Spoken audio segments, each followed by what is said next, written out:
I call the Minister for Trade. Thank you, Mr Deputy Speaker. I say that question. The question is the amendment we agreed to. I call the Minister for Trade. Thank you, Mr Deputy Speaker. Well, what a sad contribution from the Leader of the Opposition, given the significance of what is being debated here today. Just parroting a lot of union propositions. Order on my left. Mr Deputy Speaker, the Leader of the Opposition said this morning on ABC Radio, "I didn't become a member of Parliament just to become a rubber stamp to Tony Abbott." He said, "Imagine if in the last 2 years of the Abbott government the opposition just rolled over and said, 'Tickle us on the tummy.'" Perish the thought. He said, "We've got very clear propositions." Member for McEwen is interjecting outside of his place in this chamber. He had the very clear propositions which he then put to us by way of an amendment today.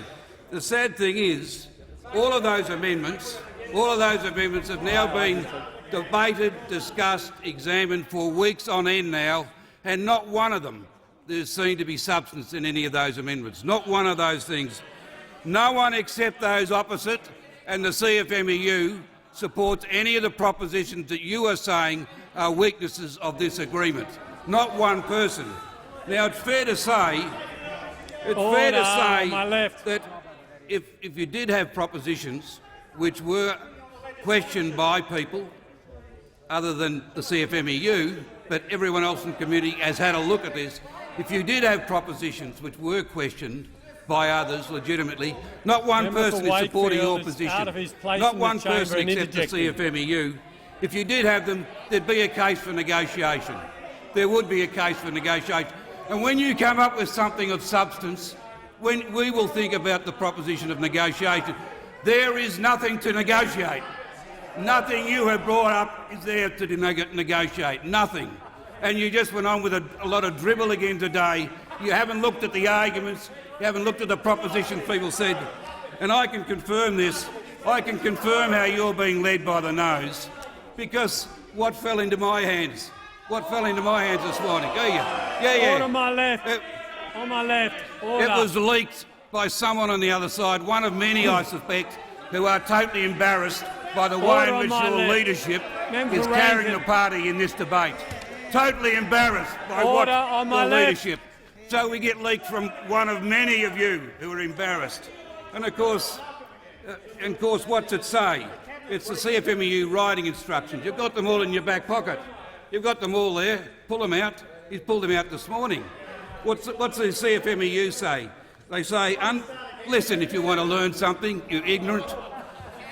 The CFMEU says under EMAs, the Immigration Migration Agreement, the agreement on which we based the IFAs, the Investment Facilitation Agreement, it says under the EMAs, the project proponent at least had to produce a labour market analysis showing detailed projected shortages to justify upfront the need for concessional 457 visas. It goes on. IFAs will be approved with no upfront or subsequent requirement to demonstrate projected shortages of Australian workers.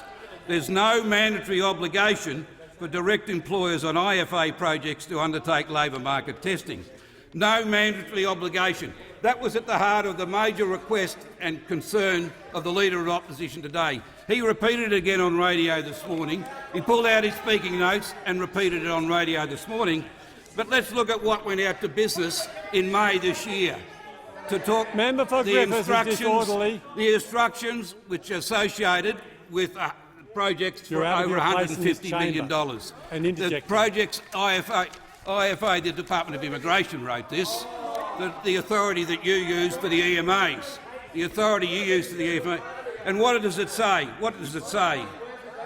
Evidence of your domestic, this is for IFAs, evidence of your domestic recruitment efforts should include details for each requested occupation of advertising undertaken within the last 6 months, including the period that was advertised, the number of applicants who were hired and reasons why other applicants were unsuccessful, or provide other compelling evidence of why no suitable Australians are available. That looks like That looks to me like labour market testing.